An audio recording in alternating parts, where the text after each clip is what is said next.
I hope that everyone was able to enjoy their career conversations, especially with our job seekers. So please stay in touch with those that you've met today. Why don't we get warmed up a little bit and hit those hearts if you had a great time and learned a lot? Oh, yeah, we love to see it. Well, the learning doesn't stop here. We have a fantastic panel that we're really excited to get into. It's going to be about their career to college journey, really touching on the MKTG trainee program.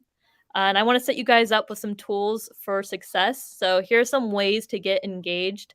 If you're really brave and you have a question and you want to actually ask it face to face, hit that raise hand function. Then we'll pull you up and you'll be able to actually be on stage and ask your question. If you're a little bit more shy or just have a couple questions pop into your head, use the Q&A function. Then we'll be able to pull your question up to the stage and get the panelists to answer it. And again, hit those reacts. We love to see it. It really feels good when all those emojis are all over the place. And we'll actually have a few polls to get you engaged and start some conversations around there. And with that being said, I'll pass the mic to Jeff so that he can take it away. Thank you, Lana. Appreciate it. Hi, everybody. My name is Jeff Longo. I am one of the co-founders of Sports Biz Camps. Was really involved kind of getting things off the ground 3-4 years ago, and now have stepped aside and allowed Lana, Miles, and Patrick to do all the heavy lifting and actually make this thing come to fruition. Really excited to be here. My full-time gig is as a professor at Johnson & Wales. Loved looking through the list of people, seeing some of our students, and then just seeing students from all over the country is just amazing. So wanted to welcome up our panel. Welcome Alyssa, Andrew, and Tracy. We will get you introduced, but wanted to first of all thank MKTG for being the presenting partner on this. Like I'm sure Patrick talked about at the beginning of the event, our events could not be free to students without the support of our awesome partners and sponsors. And love how intentionally you guys are getting involved in an event like this and talking about these kind of programs that really help with what otherwise can be a pretty crazy transition from college into the real world. So Jessica, if you'd like to kind of say a few words on behalf of MKTG, but again, thank you so much for your support and for your involvement. Yeah, absolutely. Thanks, Jeff. We're so excited to be here. Recently kind of got connected to Sports Biz Camps, and it was an immediate connection for us once we kind of heard the mission. I think you guys are really unique and bring a lot to students from, really starting in high school through their career process. So we love that. It is something that is near and dear to our heart, starting at these entry-level positions, really not knowing about, the different opportunities that were available to us. So really, really thankful to be able to work with you guys here today. You'll learn from these guys a lot about kind of our entry-level programs and what we have to offer and really about what agency life is a little bit like, which hopefully you'll get some insight on if you haven't, heard about that in your classrooms or from other, events that this great organization, Sports Biz Camp, does. So thank you, Jeff, for having us. We're really excited to be here, and thanks to all the students that have come out today. Excellent. Thanks a lot. Yeah, I think for those students who aren't well versed in the industry life, I think it's probably one of the least understood roles in the industry of students at that age, and really one of the most interesting. And I think the agency life prepares students with a skill set that they may not get coming out and working for a team or a league. I think just, you guys in particular are just so polished and do such a great job of getting students prepared. So I'm excited to get the conversation underway. So let's start with introductions. You guys kind of want to start one at a time. I'll let either one of you kind of just talk a little bit, introduce yourselves, and describe your current role within MKTG, please. Start with Tracy, then Alyssa, then me. How about that? Awesome. I saw that coming. Take it away, Tracy. Hey guys, I'm Tracy. I guess I can talk about where I graduated. I graduated in 2021 from Virginia Commonwealth University, that is in Richmond, Virginia. So I currently work remotely in Alexandria, Virginia, but I'm moving to the New York office at MKTG. That might be breaking the news to Alyssa because I didn't tell anybody yet. But I work in the digital and social strategy department of MKTG, more specifically in the social and influencer marketing. So what this really entails is I work with brands to create a social presence, whether that's through creating content or working with influencers. So that means working with people who can have like 10K followers to a million, to working with athletes, celebrities. For example, like we work with Tyrese Maxey, but we also work with like local Charlotte influencers as well. Yeah, that's a little bit of my role. Awesome. Thanks, Tracy. What's Cool. Yeah, my name is Alyssa Wood. I am a proud graduate of Syracuse University, aka the greatest university. Just kidding, not really. I've been at MKTG about 8 years now, which is wild. But essentially came right out of school. I work in our consulting division. So essentially, what we do is we support our clients in their partnerships, whatever that may look like. So we have clients that are in, every major sport. We have, currently clients that are trying to get breakdancing partnerships done and like all this crazy stuff. So really like our role is to help them to not only negotiate the best deals that they can and the most beneficial deals for their brand with whatever partner is right for them, but then also we work on the execution side of things as well. So whether that's on-site events, whether it's working with Tracy's team or Andrew's team who puts on the hosting events, we all work together very seamlessly, just to make sure that our clients are getting everything they need, because a lot of these large partnership deals at this point, contain not only like signage and activation spaces, but also hospitality purposes and social support. And we also have an in-house measurement team that handles sponsorship valuation. So lots of different wheels always spinning, but it's great because we can all work together to kind of deliver what's best for the client. Excellent. Thank you. Andrew. Yeah, awesome. So I know we mentioned Connecticut, New York. We've got a Cincinnati office, a smaller group of about 15 folks there, and I'm out of the Charlotte office, which has been growing dramatically. I think I started with 12 people back in 2008 as one of our July trainees, and have been with the company, so almost 15 years come this summer, which is nice, a good milestone. So work in the hospitality and events division, as Alyssa said. So we're focused on putting on customer hospitality, could be employee hosting or associate hospitality as well. So any of the major brands that have sponsorships in sports, in return, get some various assets that they could utilize to, put on a good experience for their guests or any customers they're trying to wine and dine. So if you think of bringing 30 people out to the Super Bowl, we may negotiate and find the best possible tickets, or a suite. We'll operate that suite. We'll handle everything from soup to nuts with that program, but away from the event as well. So you think people got to get to the destination city, if that's booking travel and setting up a hotel, a nice place for them to be able to collaborate and meet at the hotel itself. So we call those like hospitality suites. And then there's various activities and other stuff going on that they may do. So transportation, logistics, hotel management, customer entertainment, you name it. I think we've touched it all. Primarily, I work in motorsports, and my biggest clients are Toyota and Lexus, and a few others as well to name. So, but excited to be here. Excited to speak a little bit more with everyone here. So, kick it back to you, Jeff. Yeah, that's awesome. Andrew, kind of just researching your background and looking at your LinkedIn, it's so interesting to see you kind of take what was a very linear path, from trainee now all the way up to senior director. That's not necessarily a common place in sport. And excited to hear you more throughout the day, kind of talk about that path and be able to kind of jump from one and continue to earn your way up the ladder. Definitely. Before we kind of switch over to talk about the college to career transition, wanted to throw you guys a quick curveball and ask what's that one question that when you're interviewing, especially interviewing for these entry level positions, what's that one question that you love to ask? What's one of the questions that you probably get the most insight on a candidate from? I'll go because I have two, if I'm allowed to do two.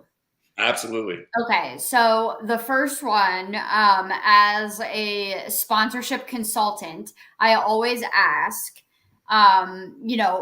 what brand do you think is doing a good job in sponsorship and why? And that question eliminates 80% of our candidates because they get flustered, they can't think about it, they're not, able to come up with something on the spot. So insider tip for you guys on the phone, if you are looking for a job, make sure you're able to be up to date on the news and have examples of things that you've seen in the past. Even if it's I think that Apple's doing an amazing job because they have great products and I have all Apple products that, and they showed up at this event. That to me shows that you understand what we do. You can put together the pieces of, all the different things that come together. And then my second one that I always ask, and this is why I said I have to ask two, is I always ask, what do you do for fun? Because this job, this sports job, a lot of people come in and think oh my God, I love sports so much. And, this job's going to be a dream. And I'm just going to do sports 24/7. I think what a lot of people on this panel will teach you is yes, we like sports, but we also this is what we do for work. And we also have to be able to connect with people like guests or, other property partners. And we want well-rounded people, right? I encourage people to put their different interests on their resume too. Mine right now is a little cheesy because I put I like, drinking wine and watching true crime documentaries and, reading thrillers. It's all that kind of the little stuff, I think, because especially at the entry level, a lot of candidates look the same. A lot of people have the same experience, but at least on our side, we need people who are personable, people who care, people who are kind, and reliable. So, those are my two things. Wow. And sorry to jump back in, but Alyssa, I mean, those are two fantastic examples. And it's kind of funny you framed it as, that first question eliminating 80% of the candidates. I mean, what it really is giving the 20%. Yeah, it's giving them an opportunity to rise to the top. I mean, if a candidate could come out and talk, with some experience about hey, here's something I'm really passionate about. That this is something that they're thinking about, on their own all the time. I love that question. And then the second one, I mean, what a great point. If you ask somebody what they do for fun, you're finding out who they are as a person. We work together 50, 60 hours a week sometimes. And it's great to get insight on, what makes a person tick. That's pretty awesome. Tracy, Andrew, you want to go ahead with that same question? Yeah, I was just going to say, I don't think I've ever interviewed a candidate with Alyssa, but I asked both those, or usually ask both those questions as well. And so it was really good to hear that. I'm not even in sponsorship and consulting, but I ask, what do you think is a company out there doing a really good job and why? Right. And so I asked the same question, maybe just a different way. And then I head up our culture committee here, and culture is extremely important in the agency world. I think it's what separates some agencies and some companies from one another. And so we strive on trying to provide a great culture. And so same thing, what is a culture ad that you would bring to the table, right? And so same thing, you get a little behind the scenes of the personality of the person and what they could bring to the table. I think one question I like to ask, and I asked Louise this question, so if she's still here, she'll know what I'm talking about. But you hear so much about what the candidate is doing well, and they obviously want to tell you how good they are, but what are some weaknesses that they have and that they need to work on? And that's really hard to answer in an interview when you're applying for a job. But it also shows that you're honest with yourself and that everyone's got something they can work on, right? And so it's finding out what those weaknesses are and focusing on it and turning around and learning how to improve and make those into strengths. And so that's another question I like to ask. That's a great one. I mean, honesty and self-awareness, right? Both at the same time. That's pretty fantastic. Thank you. Tracy? Sounds good. I want to have two. I only have one in my head right now, but I think one question I always ask is like, what is the crazy experience that you've experienced on a previous job? And I ask this to really engage how they do storytelling, because when we write decks, when we present something to a client, storytelling is a really important part. So when we ask them like, what's the crazy experience you've had on another job, you kind of gauge like how they talk about experience, also how they talk about our previous job. So you kind of get like their like speaking skills a little bit, but also how they present themselves from like another job and stuff like that. Awesome, love it. These events work best when we're getting insights and questions from the students. So want to first bring up somebody and see who will be our first brave one to either use the raised hand function or at least put in the chat. Who's got any specific questions, maybe related to some of the challenges that you might be facing as you make this transition? Anybody want to come up and ask a question of our panel related to that topic? Oh, there we go. Jasmine wasted no time.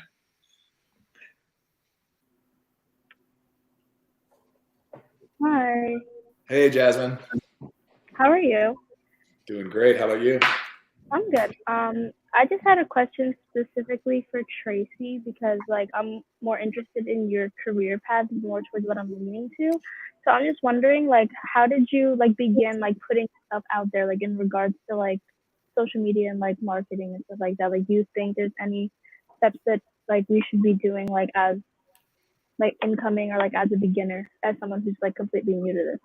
Yeah, no, that's a great question. And when I went into this, I knew what I didn't like. I never knew what I did like. And I think when I went to apply for internships and experienced that, I knew this is not what I wanted to do. I knew I kind of want to do social media. So when I was on social media, I would look at ads and really think about what this content makes me feel like. I think a lot about social is you're trying to create content that makes people feel something. You're trying to convey a message. So when you look at content, when you look at it, think about why is this content? Why do you like that content? Why is it engaging to me? How did it catch my eye? And would I want to look at it? Would I want to engage with this content? I think that's what really helped me, because you look at your friends' pictures oh my god, I really like this, but why do I really like this? Is what really helps you think more critically about this content in general, social media. I hope that answered your question. Yes, thank you so much. No problem. Great question, Jasmine. Thank you. All right, we're going to bring up Tatiana, who is also ready to roll.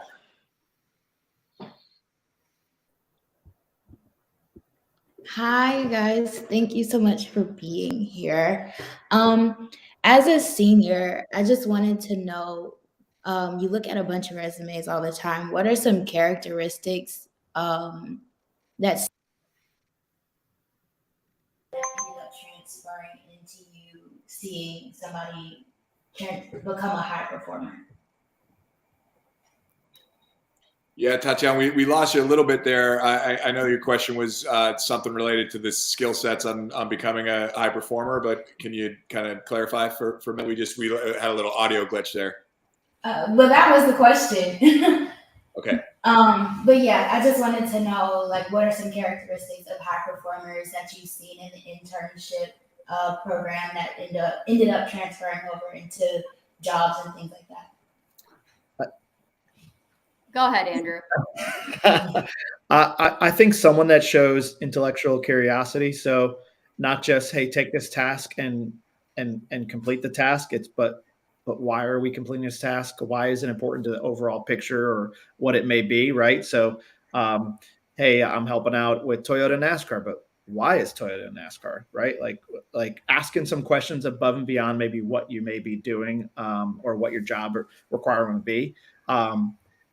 Going above and beyond is honestly the easiest one, and sometimes the hardest, right? You're already working long hours in sports, and maybe to put in another hours is really tough, but I highly encourage those to do that. So it may be just asking a fellow trainee, what are you working on? Can I help you? It doesn't have to be asking a superior or anyone else, but it could just be offering up to help out another teammate. And by doing that, you might get a chance or being exposed to a whole nother group of people and maybe another account. And that's noticed across the board. People notice that. And so those are two things I think that definitely separate some of the trainees when there's a class from others as well, I think. I think too, like one of the things that I see, whether it's in the resume process, it's in the interview process, I feel like people really downplay the work that they've done or the internships they've done, or they feel like they haven't really done anything right. But like if you've been a part of an organization, if you have had an internship, you know, you need to just sell it. You know, maybe you only sold 5 season tickets, but you know, like that's 5 more than somebody else sold, right? So like trying to figure out how to tell your story in a quantifiable way and you know, put your best foot forward.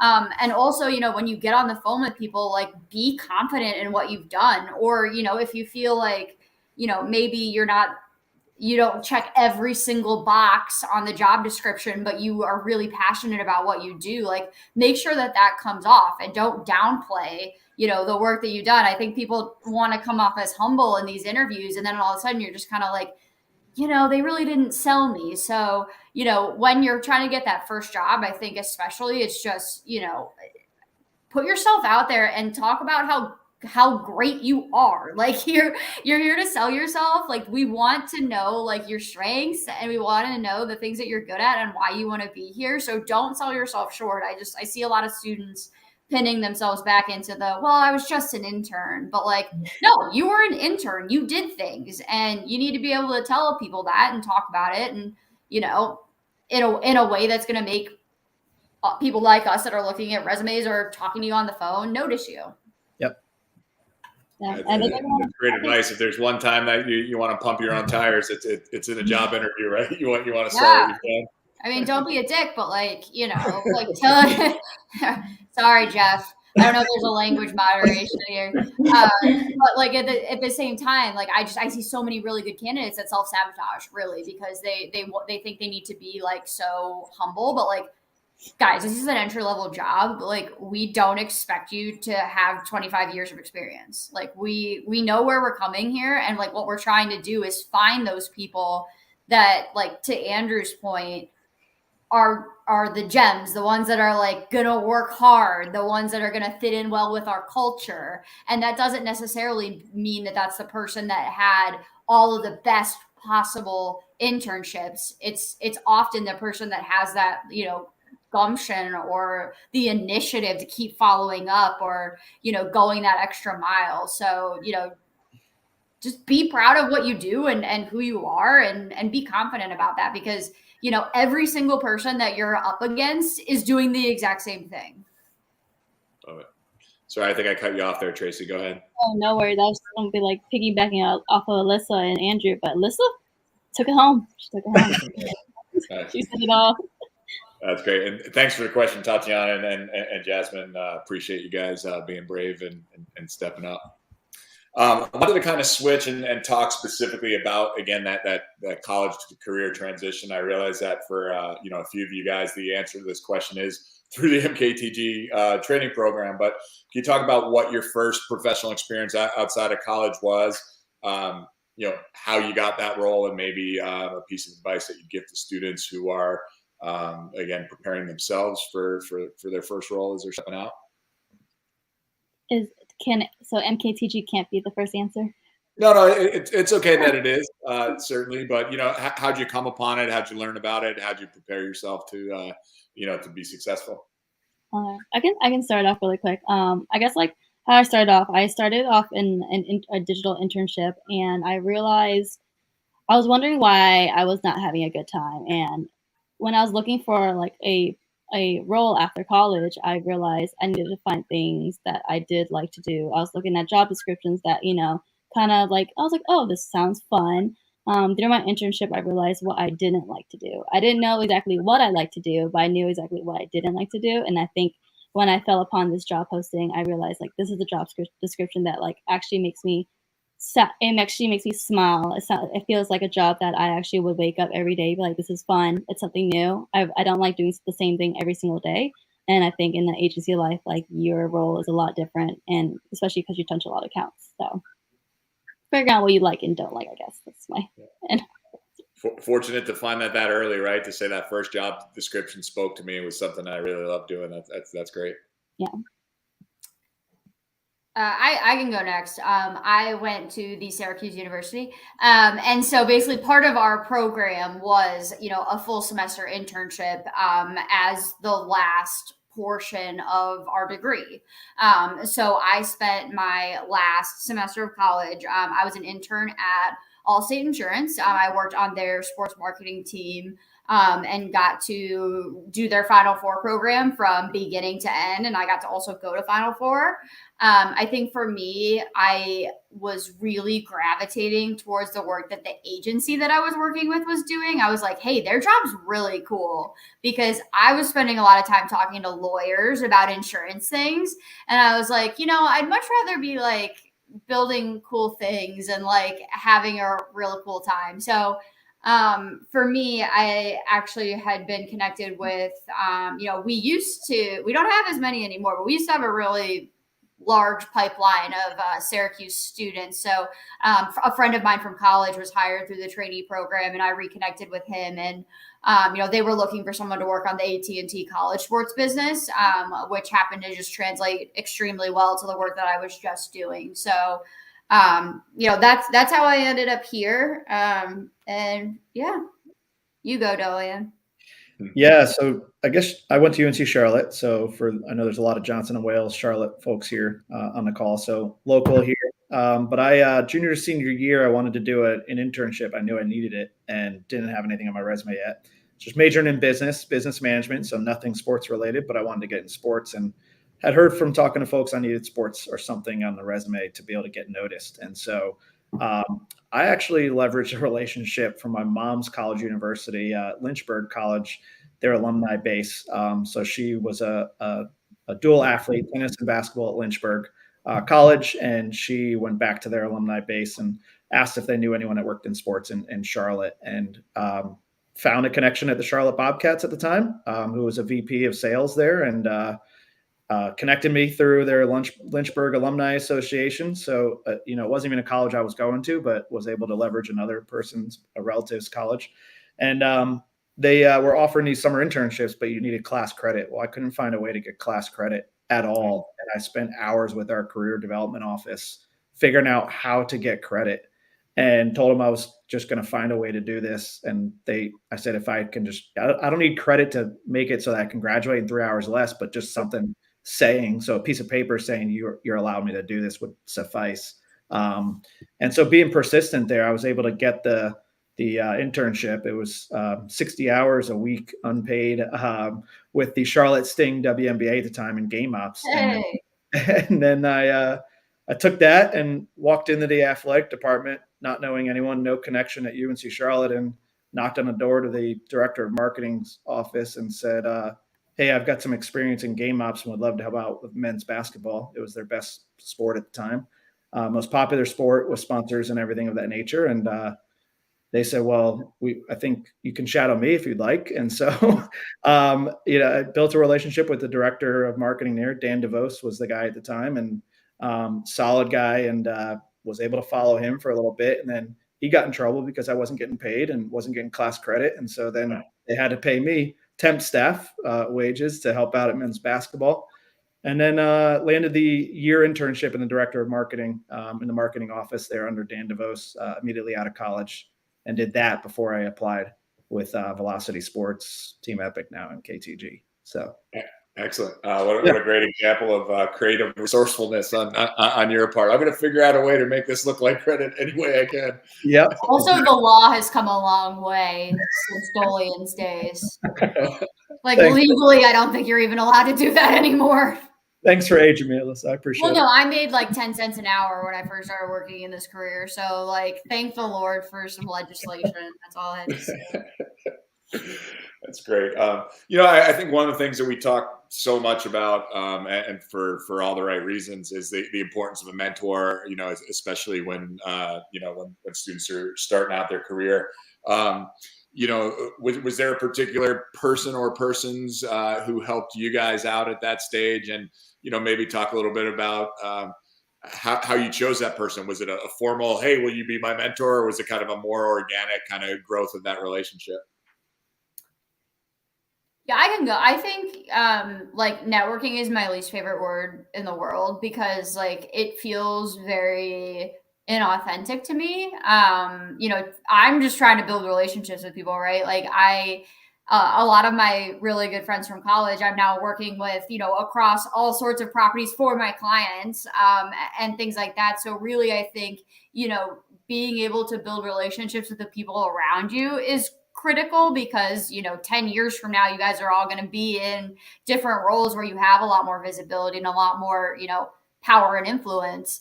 I think the biggest thing and what I've seen from my perspective at MKTG is like your first boss is going to make the biggest impression ever on your career, right? If you have a great boss and you have somebody that you believe in and is going to fight for you, like that is the person that you need to attach yourself to. If you have somebody that, you don't feel supported, you don't feel like they really have your best interest in mind, go find somebody that does, because at the end of the day, like nobody cares about your career more than you do. So, you need to find the right people to help you get where you need to go. And you need to be very transparent about it. I think, when we're on the younger side of things and, you're just trying to, live and survive, it's always like, how do I get promoted? How do I get to the next level? I was in that cycle for a very long time. But really it's like, okay, are the people around me making me better? Am I learning from them? Like, am I doing things that I enjoy? Like, even on my days, like, that are bad days, like, is it really that bad or am I just being dramatic? You know what I mean? Like, there's a lot harder jobs out there. I think for our stuff is, we do a lot of very fun and very cool things, but you have to be able to, balance a very hectic schedule. You have a big workload, you work a lot of hours. So, surrounding yourself with people that care and people that are going to put in the same amount of effort as you, I think is really important, especially if you are somebody that considers yourself a high performer or somebody that wants to, make a real impact. Like, finding your tribe is really important, because you want people that are going to kind of push you to be your best. Excellent. Love that. Andrew or me? Go for it. Well, my experience, I did not have a mentor, and it's kind of like the opposite of Alyssa, honestly. I had a group of friends whose interests were totally different from me. And so I have 6 siblings, and no one went into sports. I always had played sports, so I knew this is something I like to do. But I was never surrounded by people who wanted to do the same thing. So finding that motivation was definitely me versus me type of deal. So I think just what kept me going was that, like, I know this makes me happy. I know, um, even though like my friends won't be in the same like industry, they won't understand what I'm going through. Like, I can speak. Like, at the end of the day, I am done working, and I'm like, I'm proud of what I'm doing. I like this. I would like, even though like they do something a lot different, they look at like what I do and they're like, that's really cool. I mean, even though like we're not in the same industry, like I still look up to your industry and like it's really cool. So it really is like it's you versus you. So I didn't have that support system, but I became my own mentor, I feel like. But obviously like now that I've grown my network, that I've talked to a lot of people in this industry now, that it's really great to talk to people who've been in this industry for multiple years and across different agencies. But yeah, a little different experience. Yeah, I didn't have a mentor either, but I would say Dan DeVos at Charlotte 49ers was someone who has just tons of energy. He's heads up their foundation now for donations and for scholarships and things of that nature. There, does a fantastic job, and so he was one who kind of kept me motivated from the get go and gave me the chance at UNC Charlotte to continue after that internship, and then put in a good word to the new director of marketing when he switched over right when I was trying to apply for the job there. And that guy, Nick Konowalik, was great. And he went on to work the ACC and then some other things right now. So two good folks that came from Charlotte 49ers athletics and marketing, who have done great things for themselves. But I've kept in touch with both of them even though I've been at this company for now 14, 15 years. So it's been quite a while. And actually, I'm going to get a beer with Nick here in a couple of weeks. So it just shows how long those relationships last early on too, as well. That's probably one of the best takeaways from all of that, is that your mentors are going to continue to cross paths in different roles and all that. Nick's been a great supporter of ours as well. Please tell him Patrick and I said hello. Yeah, we'll do. Want to take a couple more questions from the students, and certainly want to leave a bulk of time to discuss the trainee program in particular, because I think that's going to be the most interest to most of the students. So maybe if we can just get a quick kind of concise one hitter. Alyssa, you talked and used the term being measured in a quantifiable way earlier. Which I think is so important, right? With all of you having, I think, such a vast array of job responsibilities, how at MKTG are you measured? How do you guys define success? And how, as a manager, do you either measure that success for others, or how is your success measured by the people that you're reporting to? Yeah, and I think the trainee program is also, structured in a way that it is very clear, what we are expecting of you. So basically, like the trainees that we hire on, within the first couple of weeks of your trainee period, you'll sit down with your manager. You'll have the same manager for the entire 6 months. You'll work on at least 2, if not more, accounts. We are really big on account diversity. 1, to avoid burnout, and 2, because good ideas can come from anywhere. And if we come up with a new solution or a product that we can sell to a whole bunch of different clients and make everybody more money, then everybody's happy. But I think too, just like, we set out these goals. We want them to be stretch. We want them to be things that you're going to aspire to do. But we're very clear about, what we define success as. We also do a midterm check-in about 3 months into the training period, where it's like, how are you doing against these goals that we set? Are you on track to be offered a position at the end of this? And then once you get to the end of the 6 months, that's when we have our either like, yes, we're going to offer you this coordinator role where you're able to stay on with us in a full-time position, or at that point it's, we're going to part ways, whether it's just not a good fit, from the trainee, or if the trainee is like, whoa, this is not for me. It's also like another one of those things where nobody's going to fault anybody that's like, this isn't my speed. And you get a lot of really good experience in those 6 months that you can then use to shift into doing something else. Awesome. Thanks. Yeah, I think you covered it. Cool. Can we take one more question from the students before we kind of dive in specifically into the training program and break down the meat of that going on? There's a few in the chat too, as well. I think I noticed. Oh, excellent. Well, we've got Darlene. Darlene, do you want to come up to the stage? I'll ask her a question in case that is not what she wants to do. Even while finally getting in that transition space, what were some of the surprises or challenges that you faced starting off in the industry? Melissa? I feel like everybody's going to be so sick of hearing me talk. I think we have kind of, if you will, I've been doing this for a while, and so is Dolian. There are just like certain things that every trainee struggles with, and you can literally like check them off the list. Like, one of the big things is attention to detail.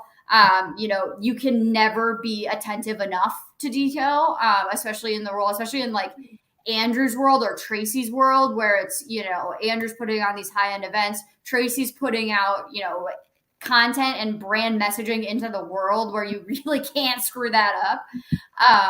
And I really just think, that, and I've totally lost my train of thought at this point, but, those hours that you're putting into, figuring it out, figuring out the time management. Time management is another thing that everybody struggles with. Working on deliverables, the fast pace of the agency world, building confidence, because, while you'll have a lot of people around you that have been doing this for a while. You know, it is very intimidating to first start talking to clients. Like, right, you're just, you know, you have to build a relationship with somebody from the ground up. And you know, for me, I was a lot more shy than I am now when I first started off. So a lot of what my challenge really was, you know, I thought I had to have all the answers to all of the questions, right? I thought I had to be like the smartest person in the room in order to make an impact. What it took me a while to learn is that like that wasn't my style. I wasn't the type of person that could just come in and like fire off a bunch of really good ideas, but I was the type of person that could, you know, take a look at the brief that we were looking at, do a little research, find some competitive like analysis of like things that other brands were doing and bring those ideas. So I think it really, you know, you don't have to be an extrovert in order to be, you know, a very successful trainee. It's really about figuring out your skill set and how you best communicate and how you best work, and then finding the people that are going to support you to do that. Excellent. Thank you. And Darlene, I'm sorry I stole your thunder there. I don't want to pull you up if you don't want to ask your question live. What university do you go to, Darlene? I currently attend Torrey University. Cool. I'm located in New York as well. Nice. Great. Well, thank you for your excellent question. I appreciate. Feel free to sit in with us as we transition over to the next one. Yes. Andrew, you know, I wanted to talk about the trainee program, and again, I think you guys do probably the best job of anybody out there in terms of being intentional about preparing students in that first time role. Why would you recommend that students, you know, look at this trainee program versus trying to get immediately into you know, a full-time role? And you know, what's the value of the fact that you search out post grads, you know, to help make that transition easier? Yeah, it's a good question. I think you know, immediately the graduates that come out, they're energetic for one. Our positions are junior entry level, right? And so we know that, look, it's not a high paid like trainee salary, right? And so if someone does have a year or two experience, they're probably more or less looking for something that is a, you know, we'll call a coordinator or associate level on our side. So we find folks are just fresh coming out of college, super excited to join the workforce, come with a high energy. And I think, yeah, you know, what was the first part of your question again? Sorry, I had a good thought and then I lost it there. Just sort of why you would recommend to students looking at a trainee program versus diving into a full-time role immediately out of school. Yeah, and I feel like there's one other part of that maybe right at the beginning that I was thinking about, but no, I think the 6 months is a really good. I think Alyssa hit the nail on the head too, talking through our midterm stuff, but like it's a commitment for only 6 months, right? Like at that point, we know whether or not they're a good fit for us. And same, the trainee will know if, you know, agency world or specifically MKTG is the right fit for them. It also may be they're in hospitality and events, and is that what they want to do? They will for sure know that by the end of 6 months.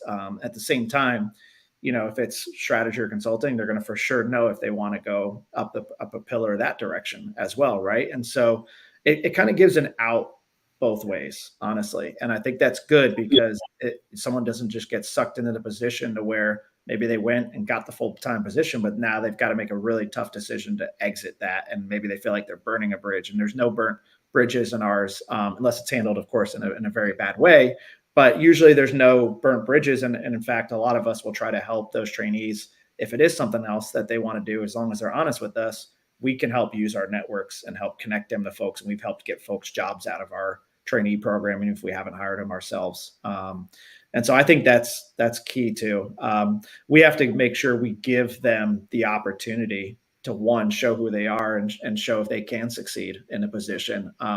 We're not doing ourselves justice. We're not doing them justice either if we don't give them that opportunity. So we put them on client calls. I know some programs don't do that, and so they are client facing, which is great. We may even put them on site for a client event. And typically we do. In my world, we definitely put them on site because that's a big part of what the hospitality and events industry is being on site. So you may be great in the office and planning, but we need to know that you can, one, speak to the client great, entertain customers on site, and in a professional manner, and do it for long hours too. And that's a very tough thing to do for many. Yeah, I love that. I mean, I'm sure you guys find too, like, but by going through that platform, it helps with your employee retention, right? That's how you get great employees who are around for 7 years, 12 years, because you did that work up front to make sure it was the right fit. I love it.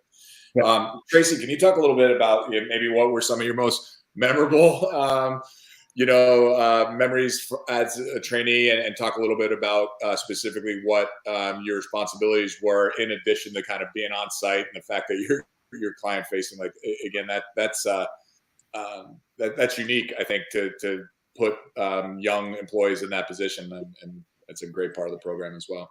Yeah, most definitely. I think my most memorable experience was actually working on accounts that like really interest me. So when I first started off, my first account was Sports Illustrated swimsuit, and that was already exciting. I've like just never like worked with anybody in this capacity. So I think just like knowing that brand, learning about its mission, and like just doing work for them, even if it's just doing like research on social or just like taking notes in meetings, I was still client facing. I was meeting the editor of these magazines, even though like they may not remember me, like I can still say I've been on a call with them, and just knowing how they talk, and just like it's obviously like in the agency world, the lingo is a little different, which is what I had to get used to.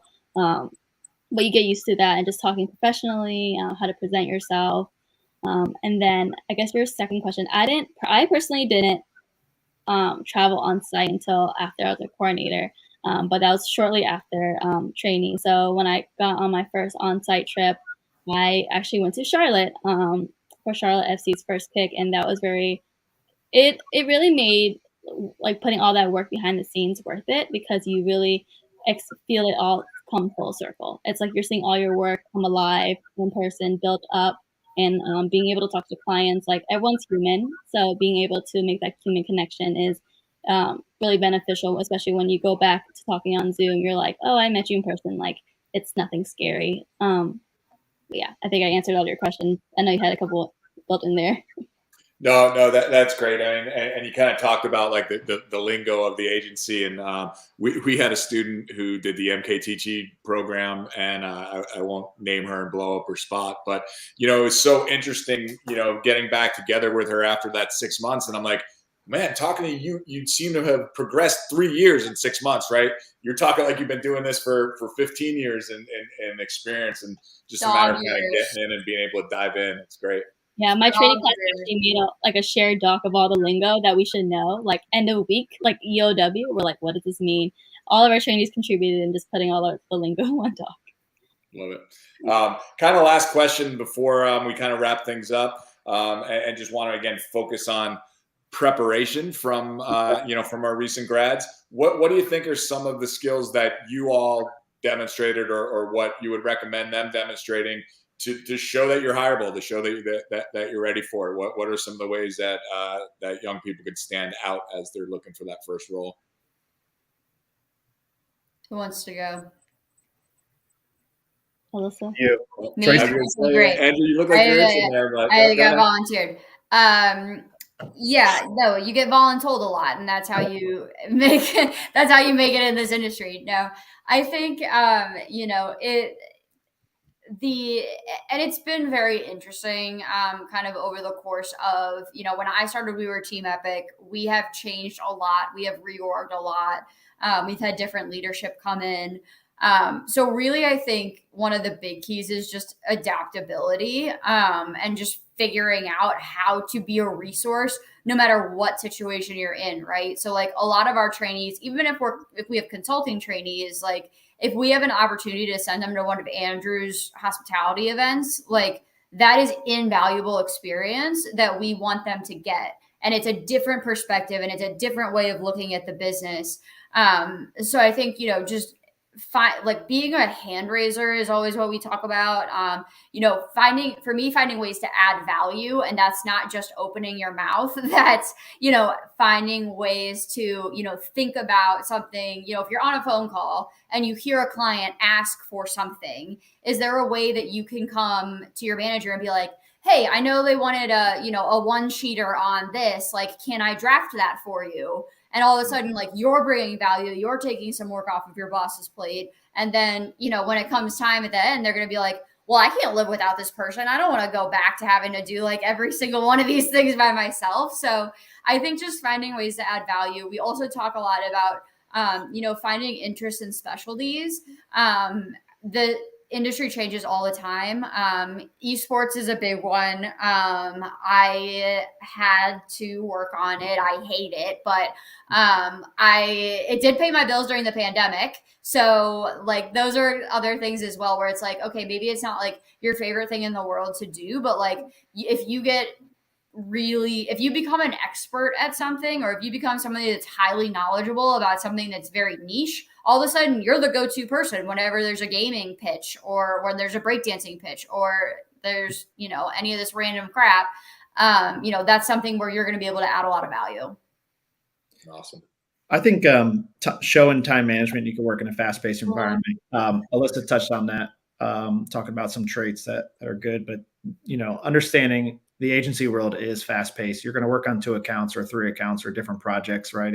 At any point in our hospitality and event world, I mentioned this, I think, to Luis, that I could be recapping an event that just happened last weekend, planning the weekend that's happening this weekend, planning one that's 2 weeks out, 3 weeks out, 6 weeks out, 10 weeks out. And so I'm at a point of event planning at every single part of the stage at this given time right now. It's a different event at a different time, right? And so if that just shows the scale of magnitude of amount of events we're working on now, that's a team of 10, right, that I'm responsible for and managing, but I have to be thinking about all those things and how everyone's doing, and they may be at a specific point of an event, but even some of those folks are recap an event and planning one 3 weeks out or whatever it may be, because we space it out for them. So time management, keeping up in a fast-paced environment. So however you can relay that in the interviews, or showcase that in your resumes, that you've filled your time, whether that's through extracurricular activities, if that's through even just keeping up with 2 jobs because you may have to pay for school or whatever. It's explaining,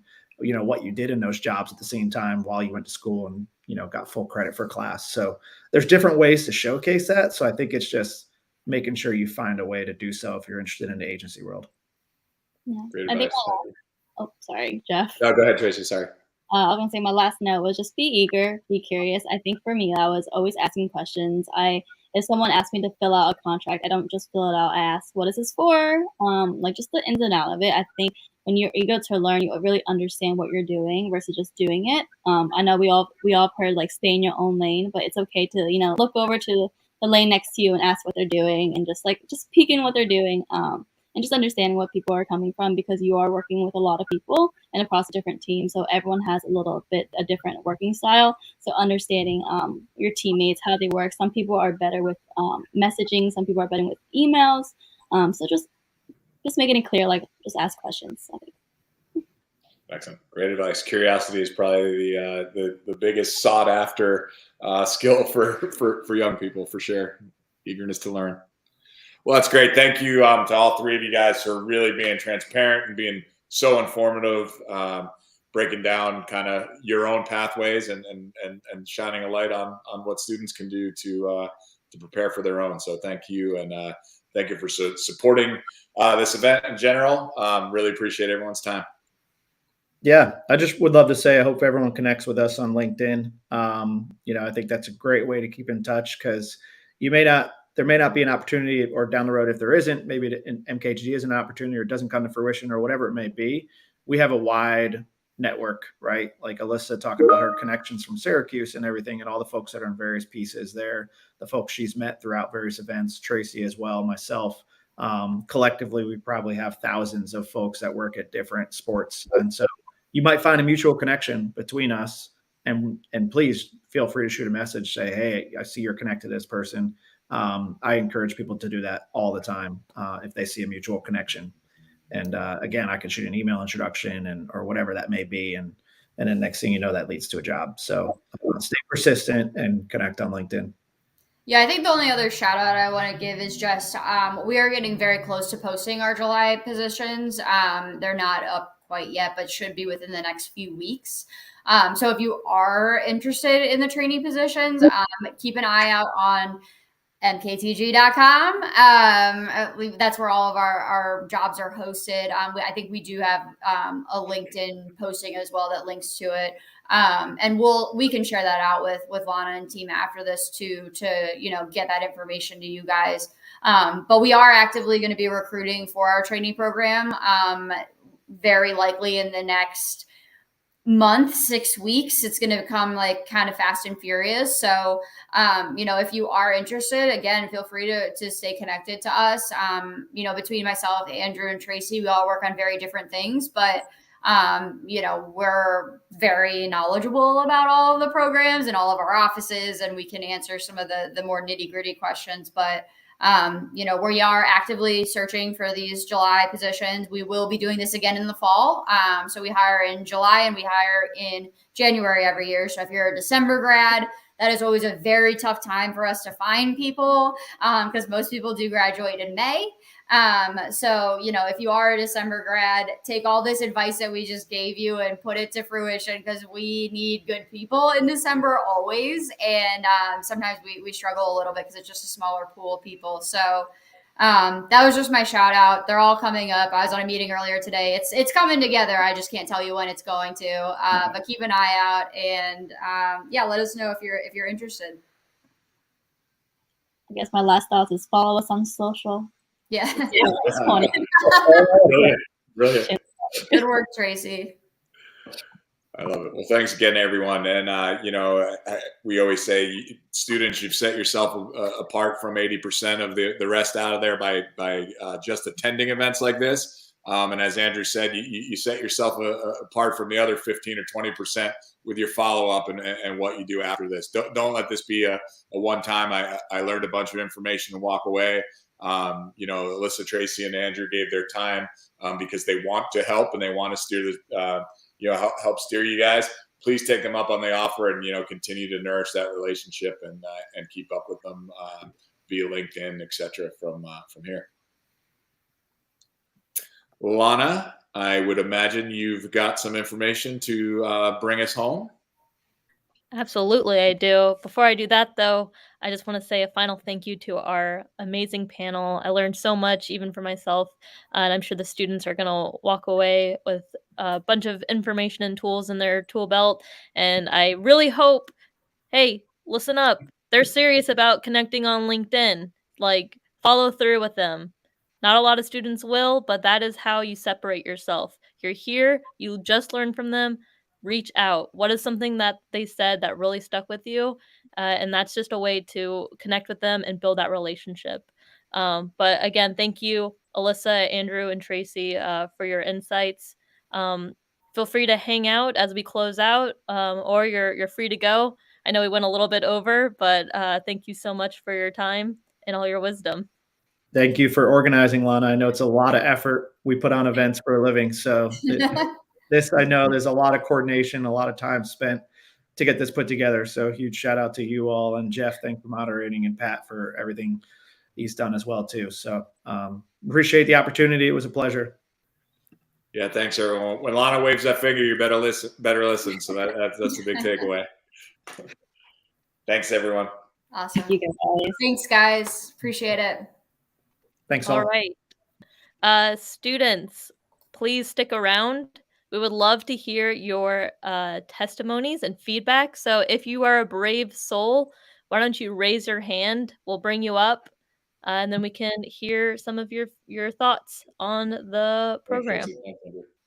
Bye. Bye, guys. Bye.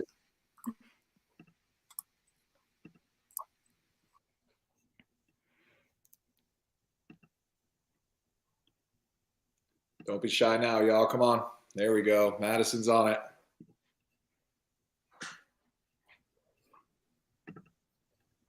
Hey guys.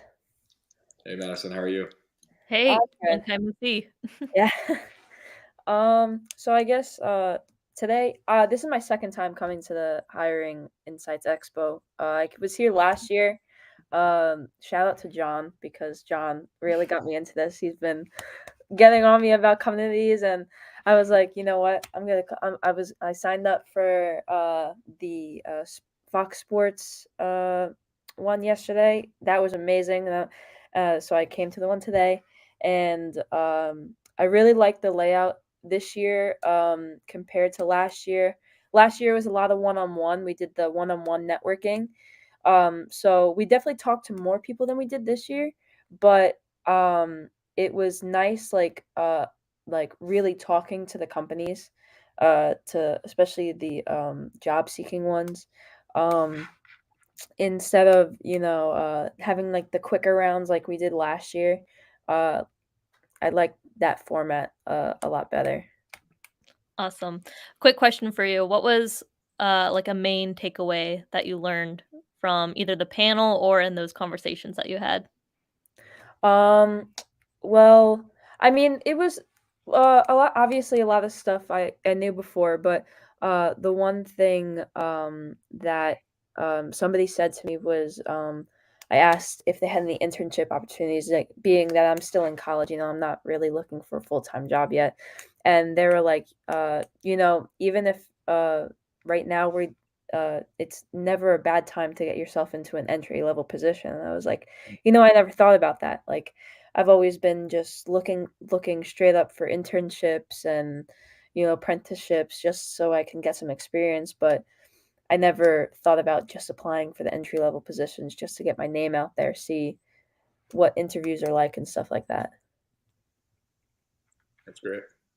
Great insight. It's awesome. Awesome. Thank you for sharing. Yeah, of course. Well, we hope to see you at our future events too. Please stay in touch. Um, Damon, I see you're here. Do you want to come up to stage? Yeah, he does. I'm gonna throw an invite at you. I see you put something in the chat. Oh, can y'all hear me? There we go. There he is. Yeah, I was actually just about to log out because I have to go to another meeting, but I can do a testimony here real quick. Yeah, this is my fourth SBC event and my second hiring expo. I actually didn't even remember that last year was the 101s and this one was different. But yeah, it's cool that it changed. Like, it's not the same thing every time. The events are always, usually pretty helpful, good. One of the things that, like, before even attending any of these events, like, one of the things that I always used to, like, one of the misconceptions I used to have was like, oh, like, it's gonna be really hard to, like, like, speak with like industry, like, people that are already in this in the industry. Like, they're just like, I'm not really trying to talk to entry level people, but no, it's like, it's been definitely a rewarding experience. Like, it's been very I gained a lot of knowledge about the culture in the sports industry, and the different companies that have been invited. Knowledge about the hiring process, just a lot of things that are going to help me after I graduate, and just in my career and everything like that. So yeah, I really appreciate that you guys put these events on and everything. Awesome. Thanks for attending so often, and always sharing your reflection at the end. I mean, this is where the learning gets done, when you sit and think about what it was, and then spit it back out into words. So I appreciate you taking the extra time to do this with us. All right. Thank you. Y'all have a good day. Yeah, you too. Thanks. All right. Bye-bye. Awesome. Any final takers? Something you learned? Main takeaway?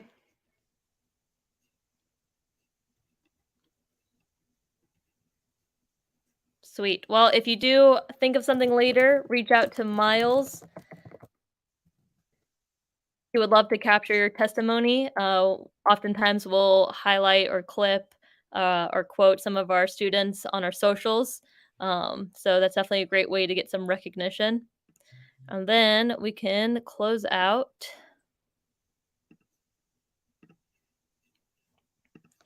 with thank you guys. Thank you for attending. Thank you for being here. I know we ran a bit over. I hope you guys really enjoyed all the things that you've learned, especially from MKTG. Again, a shout out to them for sponsoring this event and their trainee program. As Alyssa mentioned, she'll keep us updated when their applications go live. And I will alert everybody when those applications are live as well. So actually read and open my emails. I promise there's always something good inside. So if you do end up applying to any of their positions or any of our sponsor positions that you learned about today, send me a copy of your resume and then I'll alert their hiring manager. That way they can keep an eye out for your application and hopefully we're able to help you out. No guarantees, but it never hurts to have a SBC helping hand. Some other upcoming opportunities. If you're in the New York area, New Jersey area, we're coming into CSM's office and going to do a 3-hour event there. So more information to come here, but hope you're able to attend. It's an in-person opportunity to meet all the fantastic people at CSM, what they do, and just learn more about their organization too. For all our other opportunities, check out our Way In workbook. That's where we keep a live record of anything happening with our sponsors, events, etc. So please stay in touch. Follow us on socials. Follow us on LinkedIn. We have our own alumni group there where we often post about opportunities. So please stay in touch. And thank you guys for being here. Thank you, everyone. Thanks, Lana. Have a great rest of your